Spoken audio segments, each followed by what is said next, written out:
और बड़ी खबर जंग के हवाले से बताते चले। इजराइल पर ईरान की बमबारी लगातार जारी है। तेल अवीव में ईरान का शदीद हमला हुआ है। हमले के बाद तेल अवीव में भारी तबाही देखने को मिल रही है।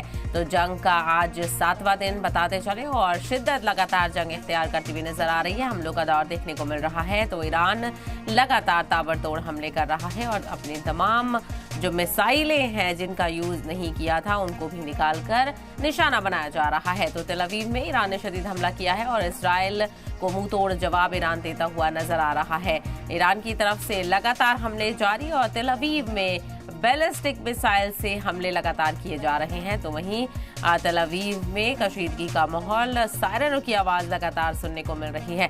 तो तेल अवीव में ईरान का शदीद हमले के बाद तेल अवीव में भारी तबाही की जानकारी सामने आ रही है। तो तेल अवीव को निशाना बनाकर किए गए ईरानी बम हमले के बाद भारी तबाही की खबर है। तो भारी तबाही देखने को मिल रही है तेल अवीव में। तेल अवीव में ईरान का शदीद हमला हुआ है।